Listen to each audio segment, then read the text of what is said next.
24장 갈 길을 밝히 보이시니. 자, 하겠습니다.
오늘도 선행하시죠. 425장 주님께서 읽으셔서.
교독할게요. 여호수아 9장 22절로 마지막 절까지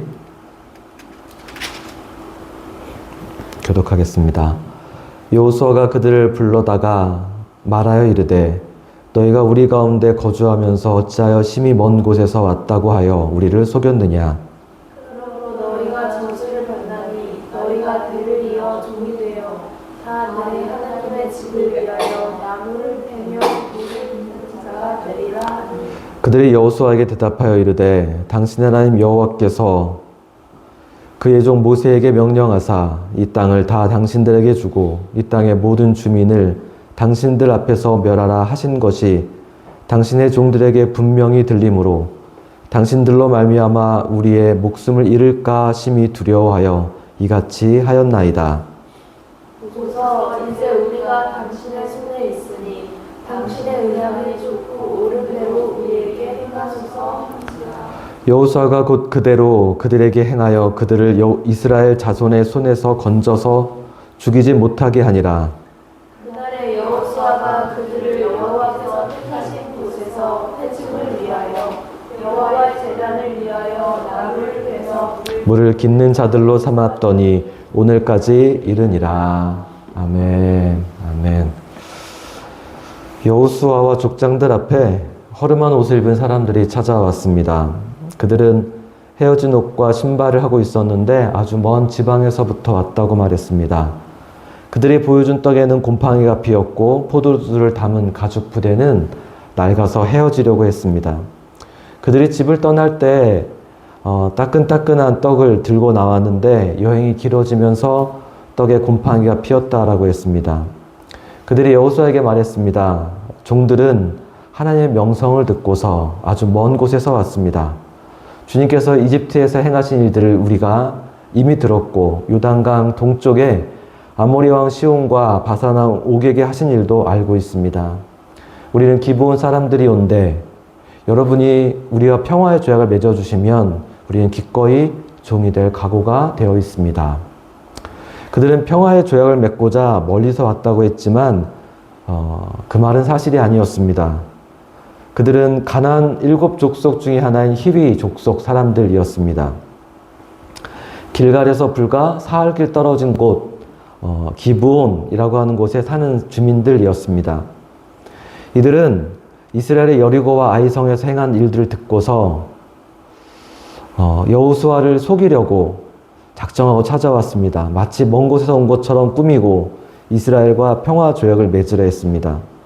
그런데 여호수아가 9장 14절과 15절에 보면 어떻게 할지를 여호와께 묻지 아니하고 여호수아가 곧 그들과 화친하여 그들을 살리리라는 조약을 맺고 회중 족장들이 그들에게 맹세하였더라 라고 했습니다. 곧 그들과 화친하였다. 그 말은 서둘러서 그렇게 했다라는 겁니다. 하나님께 묻지 않고 서둘러서 조약을 맺었습니다. 사기꾼들이 항상 우리를 서두르게 만듭니다. 이거 얼마 남지 않았어요? 빨리 결정해야 돼요? 당장 안 하면 이런 기회 또 없어요. 대부분 사기가 많죠. 우리가 무언가를 조급하게 결정하면 실수하는 경우가 많습니다. 누군가 우리를 서두르게 하면 한 발 좀 물러날 필요가 있습니다. 하나님께 물어야 합니다. 그러나 여호수아는 그러지 않았습니다. 여호수아가 만일 하나님께 기도했다면 하나님은 어떻게 말씀하셨을까요? 1번, 저들은 사기꾼이야.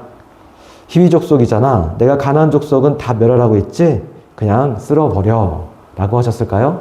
2번, 저들이 비록 가나안 족속이긴 하지만 저들이 나를 알고 믿음을 고백하고 있네. 또 저들이 기꺼이 종이 되겠다고 말하니까 그냥 살려주도록 해라.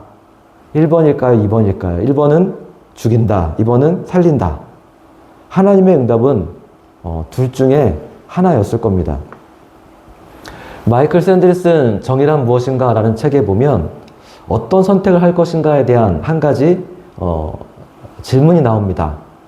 브레이크가 고장난 기차가 빠른 속도로 달려가고 있습니다. 시속 100km로 달리는 이 기차는 달리는 레일 앞에 5명의 사람들이 일을 하고 있습니다. 그냥 두면 기차는 그 사람들과 충돌합니다. 그런데 기차의 레일이 나뉘는 곳이 있어서 그쪽으로 방향을 틀면 단 한 사람만 일하고 있었습니다.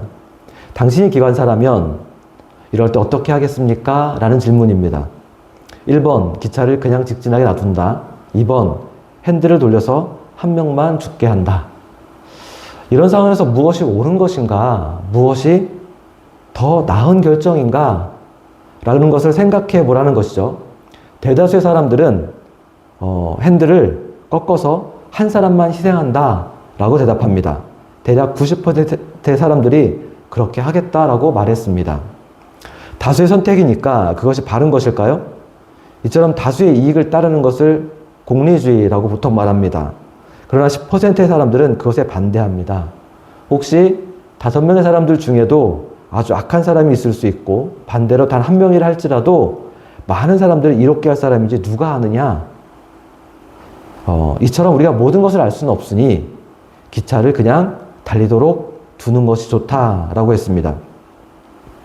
하나님을 믿는 사람들에게는 무엇이 옳은가를 누가 결정합니까? 우리는 하나님의 뜻이 옳다라고 믿습니다. 하나님 말씀하시는 것을 우리는 정의라고 말을 합니다. 그래서 우리가 옳고 그름을 고민하는 것도 중요하지만 하나님이 어떻게 생각하실까를 더 고민합니다. 우리는 공리주의보다 하나님의 음성을 들으려 하고 성경 말씀을 읽고 하나님의 뜻을 깨달으려 합니다. 이처럼 우리는 옳고 그름을 하나님께 맡기는 사람들입니다. 문제는 여호수아처럼 우리가 하나님의 뜻에 미처 깨닫지 못하고 어떤 선택을 하고 어떤 결정을 할 때가 있다는 것입니다. 뿐만 아니라 우리도 하나님의 뜻을 오해할 때가 있습니다. 왜냐하면 하나님을 믿는다라고 말하는 사람들조차도 하나님의 뜻에 대해서 일치하지 않을 때가 있기 때문에 그렇습니다. 그래서 참으로 어렵습니다. 그리고 참으로 중요합니다. 여호수아가 하나님께 묻지 않았기 때문에 여호수아의 결정은 잘못된 것이었을까요? 아니면 그가 비록 묻지 않았지만 올바른 결정을 했던 것일까요? 혹시 그가 어떤 결정을 하든지 간에 하나님은 선하게 인도하실까요? 여호수아와 이스라엘은 뒤늦게 속았다는 것을 깨닫게 됩니다. 기브온 사람들이 먼 곳에서 온 것이 아니라 불과 사흘길에서 떨어진 기브온에 산다는 것을 알게 됩니다. 이들이 처음부터 속임수를 써서 평화의 조약을 맺었다는 것을 알고는 너무나 놀라고 또한 너무나 화가 났습니다. 이때부터가 정말 중요합니다. 우리가 실수를 할 수 있습니다. 그런데 실수하거나 사기를 당하게 되면 우리는 평정심을 잃어버립니다. 그러면 재차 더 큰 실수를 하기 쉽습니다. 그런데 여호수아가 그러지 않았습니다. 너희들 우리 속였어. 너희는 사기꾼이잖아. 이것은 거짓으로 맺은 조약이니까 이것은 전부 다 무효다 라고 할 수 있었지만 그렇지 않았습니다. 여호수아는 이 조약은 우리가 하나님 앞에서 맺은 것이다 라고 했습니다. 우리가 기브온과 단둘이 맺은 조약이 아니라 하나님과 함께 맺은 것이다. 그래서 반드시 지켜야 한다. 비록 우리를 속였지만 또 우리가 하나님 앞에 묻지 않고 결정했지만 이제라도 우리는 올바른 행동을 해야 되는데 그것을 하나님 앞에서 약속을 지키는 것이다 라고 했습니다. 이러한 여호수아의 행동은 너무나 멋진 결정이었습니다. 우리가 실수했다는 것을 알게 되었을 때 그때 정말 기도해야 됩니다. 그렇지 않으면 실수가 또 다른 실수를 불러오게 되기 때문에 그렇습니다. 설사 우리가 정말 사기를 당한다고 해도 오히려 그럴수록 더욱 침착하게 우리는 잘못을 먼저 인정하고 그때부터라도 서두르지 말아야 합니다. 하나님의 뜻에 더욱 신중하게 뜻을 구해야 합니다. 요즘은 자동차가 자율주행차 기술이 많이 발달했습니다. 자율주행에서도 무엇이 올바른지를 결정해야 합니다. 예를 들면 위급한 상황이 발생했을 때 차에 타고 있는 사람을 먼저 보호해야 할 것인가? 아니면 길을 걷고 있는 보행자를 먼저 보호해야 할 것인가? A라는 자동차 회사는 타고 있는 탑승자를 먼저 보호하는 방식으로 자율주행 기술을 만들었습니다. 예를 들면 테슬라나 현대차가 그렇습니다. 그러나 B라는 회사는 걷고 있는 보행자를 먼저 보호하도록 프로그램하고 있습니다. 독일의 자동차 3사가 주로 그렇습니다. 이 두 방법 중에서 어느 것이 옳은 것일까요? 실제로 미국의 법정에서 어느 것이 옳은 것인지를 물었는데 법정에서 그것을 판단하지 못했습니다. 그래서 믿음의 사람들인 우리들이야말로 이 세상과 이 세상 사람들에게 무엇이 올바름인지를 말해줄 수 있어야 합니다. 그러려면 더욱더 우리는 하나님의 뜻을 잘 분별해야만 합니다. 그리고 우리는 선견지명이 필요합니다. 우리 각자의 삶과 또 이 나라와 이 미래에 대해서 더 많은 관심을 가져야 합니다. 2025년 새해 다양한 전망들이 나옵니다. 올해 우리나라 경제는 어떻게 될 것인가? 어떤 사업이 유망하고 또 중동에서의 전쟁이나 우크라이나의 전쟁은 어떻게 될 것인가? 라고 전문가들은 전망합니다. 사람들이 미래를 알고 싶어 하기 때문에 그렇습니다. 미련하고 어리석은 사람은 점을 치기도 합니다. 그러나 오직 하나님만 모든 것을 아십니다. 절대로 믿음의 사람들은 신년 운세 같은 것을 기웃거리고 보지 말아야 합니다. 우리는 재미로도 손금을 봐서는 안 됩니다. 우리는 오로지 하나님께 물어야 하고 때로는 우리가 스스로 결정해야 합니다. 여기서 어떤 것은 묻고 어떤 것은 스스로 결정해야 될 것인가, 이것이 중요합니다. 우리가 하나님의 뜻을 알 수 있다면 인생의 모든 문제는 다 해결될 것입니다. 하나님께서 방법을 알려주시면 불가능은 없습니다. 그러나 하나님은 모든 것을 아시지만 모든 것을 알려주지는 않습니다. 미래에 알려주셨다면 여호수아가 기브온 사람들에게 속지 않았을 겁니다. 여호수아가 묻기도 전에 하나님은 얼마든지 알려주실 수 있었지만 하나님은 그렇게 하지 않으셨습니다. 존 뉴턴이라고 하는 과학자는 정말 대단한 과학자입니다. 그가 뉴턴 역학이라고 하는 것을 그가 말했는데 물체의 움직임을 뉴턴 역학에 의하면 정확하게 예측할 수 있다라는 겁니다. 브레이크가 고장난 기차가 100km로 달리고 있다면 그 기차가 미래에 어디에 있을지를 정확하게 알 수 있습니다. 그 기차의 미래는 결정되어 있습니다. 말하자면 예정론과 같습니다. 하나님이 만드신 세계 안에서 미래가 결정된 것들이 있습니다. 그런데 아주 작은 미시의 세계에 들어가 보면 전혀 그렇지 않습니다. 예를 들면 전자의 움직임, 그것은 예상할 수 없습니다. 거기는 뉴턴 역학이 통하지 않습니다. 눈에 보이지 않는 아주 작은 세계에 가면 양자 역학이라고 하는 새로운 것으로 해석해야 됩니다. 거기에는 불확정성의 원리가 숨어 있습니다. 전자의 속도와 위치를 정확히 알 수 없습니다. 속도를 정확하게 알면 위치는 알 수가 없습니다. 위치를 정확하게 알면 그 전자의 속도는 알 수가 없습니다. 이 전자의 미래는 그래서 결정되어 있지 않습니다. 불확정성의 원리입니다. 확률적으로만 알 수 있습니다. 또한 양자세계는 얽힘이라는 것이 있습니다. 우리가 동전을 던지면 둘 중에 하나입니다. 앞으로 떨어지든가 뒤로 떨어지든가. 그런데 양자 역학의 세계에서는 앞면과 뒷면이 동시에 존재합니다. 그것이 앞면인지 뒷면인지는 아무도 모릅니다. 앞면도 될 수 있고 뒷면도 될 수 있고, 그것을 보는 순간 그것이 앞면이 되거나 뒷면이 되거나 결정되어집니다. 그러나 그 상태는 둘 다 가능한 상태입니다. 우리의 삶 속에서 하나님의 뜻을 물어야 하는 부분이 있습니다. 또 어떤 부분은 묻지 않아도 되는 부분이 있습니다. 우리가 무엇을 먹든지 무엇을 마시든지 하나님의 영광을 위해서 해야 합니다. 그러나 짬뽕을 먹을 것인가 짜장면을 먹을 것인가, 그것은 우리가 선택해도 됩니다. 삶의 작은 영역에 있어서 그것은 우리가 선택해도 됩니다. 하나님은 그것까지 정해주지 않으셨습니다. 그런데 믿음이 성숙한 사람이라면 점점 더 스스로 판단하고 결정하는 영역들이 늘어나는 것입니다. 그렇게 해야 되는 것이죠. 미래를 스스로 결정하고 판단하고 헤쳐나가야 합니다. 스스로의 삶에 책임을 져야 합니다. 예수 그리스도 안에서 그것이 성숙한 사람이기 때문에 그렇습니다. 27절에 보면 그날에 여호수아가 그들을 여호와께서 택하신 곳에서 회중을 위하며 여호와의 제단을 위하여 나무를 패며 물을 깃는 자들로 삼았더니 오늘까지 이르니라 라고 말씀했습니다. 제가 지난번에 이스라엘 성지순례 갔을 때 이렇게 한 지역을 이렇게 지나는데 가이드가 그랬습니다. 저 사람들이 기브온 사람들입니다. 성경에서 말했던 사람, 여호수아 9장에 나오는 사람들이 저 사람들이에요. 라고 말하는 것을 들었습니다. 우리나라 시골처럼 정말 시골 동네였습니다. 작은 마을이었고, 사람들이 이렇게 보니까 왠지 좀 더 작아 보이기도 하고, 소박해 보이고, 그렇게 살아가는 모습이 정말 신기했습니다. 여호수아는 기브온 사람들에게 여호와의 제단을 섬기게 했습니다. 번제를 드리려면 나무가 필요하고 또 그 예배 안에 물이 필요한데 그 일을 하게 했다라는 겁니다. 이 일이 무척 힘든 일입니다. 일을 해본 사람들은 알죠. 나무를 하고 물을 기는 것이 얼마나 힘든 일인지. 그러나 번제물을 태우려면 반드시 장작이 필요합니다.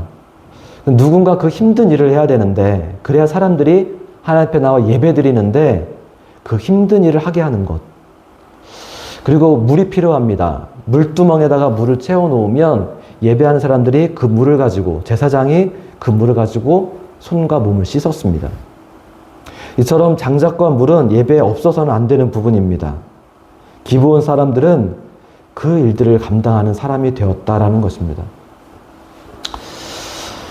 우리를 향한 하나님의 부르심은 변하지 않습니다. 믿음의 사람들은 갈채받고 환영받는 일을 추구하는 것이 아니라 때로는 보이지 않는 곳에서 묵묵히 일하는 사람들입니다. 그 일이 매우 힘들지만 그곳에도 하나님의 주시는 기쁨이 있고 보람이 있고 숨겨진 은혜가 있습니다. 하나님이 우리를 기브온 사람들처럼 사용하신다고 한다면 그것도 영광스러운 일이다 하는 마음이 듭니다. 같이 기도하시겠습니다.